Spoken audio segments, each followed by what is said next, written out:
There comes a moment in your life when the version of you that has carried you this far cannot walk with you any further.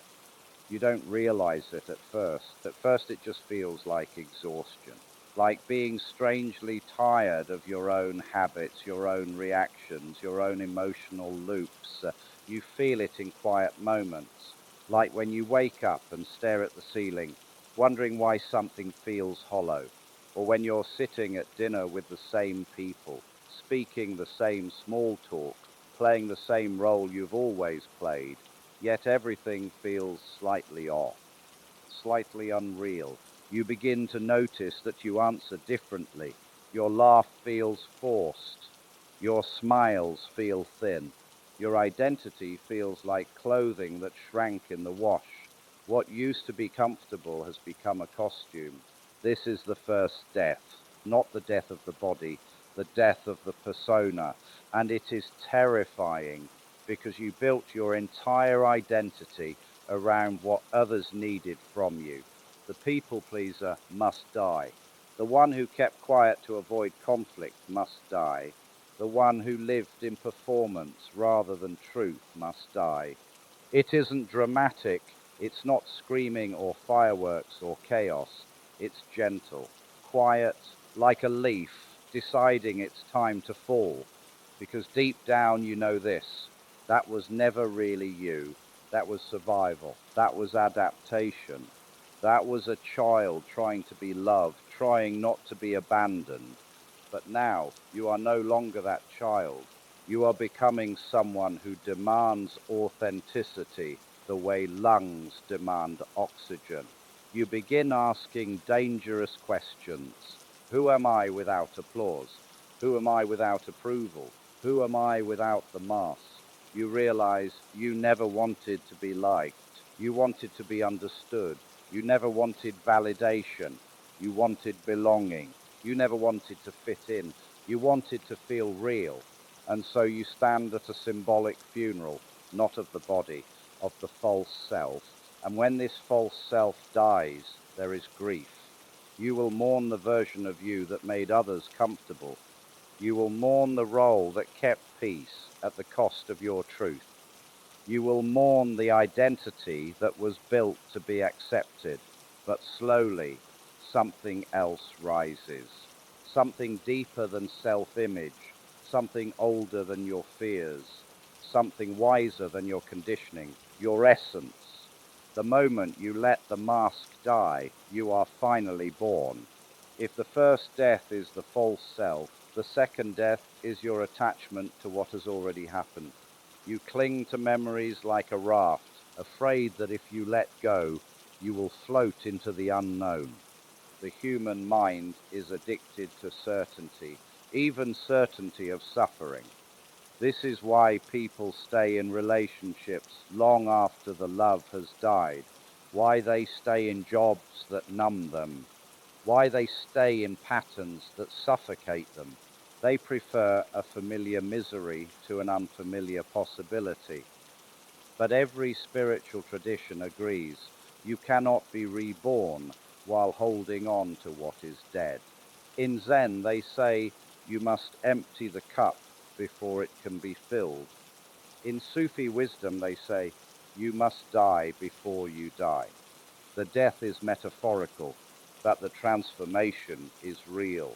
It is time to let go of the decisions you regret, the mistakes you made, the people who stopped meeting you halfway, the person you were before you knew better, the identity that was shaped by trauma and expectation, because truthfully, you are not that anymore. You can honor the past without being chained to it. You can respect where you came from without being defined by it.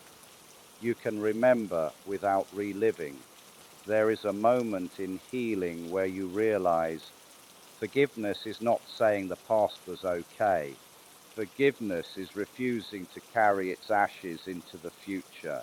Letting go is not weakness. It's not running away. It's not pretending it didn't matter. Letting go is an act of courage, an act of wisdom, an act of spiritual maturity. because clinging to the past is the ego's attempt to stay alive, and surrender is the soul's attempt to awaken. Release is not forgetting. Release is remembering who you are beyond what happened. When you let your attachment to the past die, something miraculous happens. You stop reacting from old wounds. You begin responding from new awareness. Your nervous system relaxes. Your heart opens. Your intuition speaks louder. The past stops dragging you backward and begins pushing you forward. That is the second rebirth. The ego does not want transformation.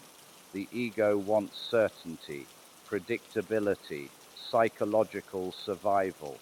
It will give you anxiety, self-doubt, procrastination, overthinking, just to keep you from stepping into the unknown, because the ego associates unknown with danger.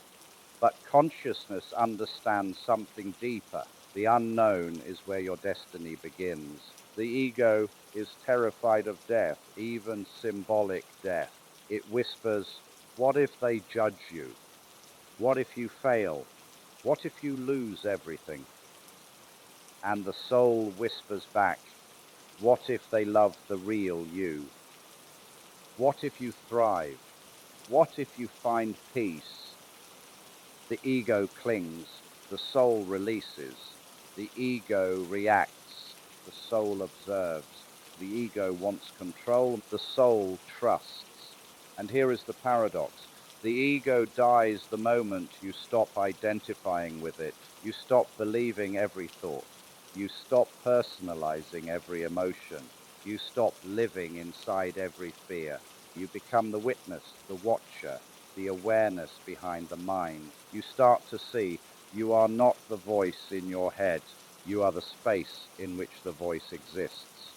This shift is a quiet death, the death of illusion. The moment you realize, I am not the storm, I am the sky, the ego doesn't actually disappear. It simply loses power. Its stories lose grip. Its threats lose meaning, its fears lose authority, and in that moment you are reborn into freedom, not freedom to control everything, freedom to not need to. The soul knows something the ego never will. You are held, you are guided, you are supported. When ego control dies, peace is born. Expectation is the great thief of presence. It says, I will be happy when, I will feel worthy if, I will love myself once. Expectation postpones life. It turns the present into a waiting room. People think expectation drives growth, but true growth comes from acceptance. Acceptance doesn't mean settling, it means clarity. It means saying, this is where I am, this is who I am, this is what I feel. And from that honesty, real transformation begins. Expectation creates anxiety. Acceptance creates awareness. Expectation is force. Acceptance is flow. Expectation is fear of what might not happen. Acceptance is gratitude for what is happening. But to reach acceptance, something must die. The belief that life must match your plans. You do not grow because life aligns with your expectations. You grow because you align with life. The tree does not argue with the wind. The river does not demand the mountain move. The sun does not rush to rise. Acceptance is not passivity. Acceptance is participation.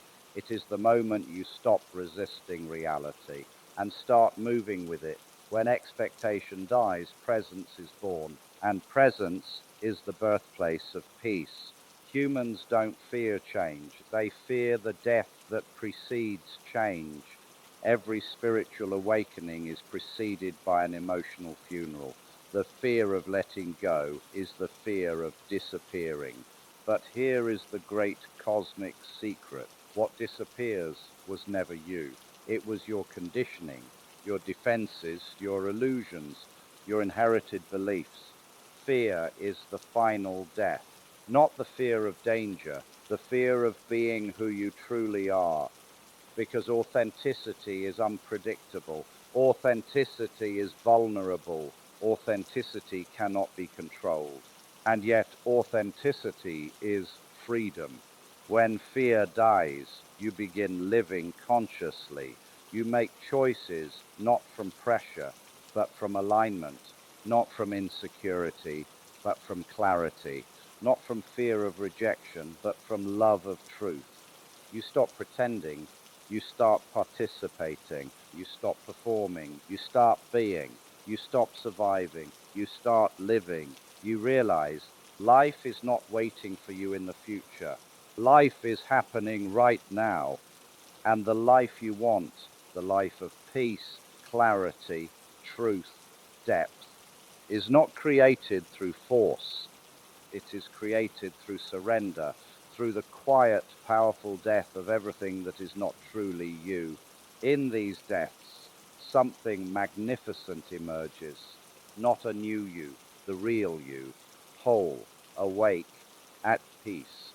And here is the final truth. The life you want has always been within you, but to see it, you had to die to who you were not. Take a breath, you are alive, but more than alive, you are becoming, not by addition, but by releasing, not by striving, but by softening, not by clinging, but by letting go. This is the quiet miracle of inner transformation. The life you want requires a death first, but in that death, you are not ending, you are beginning.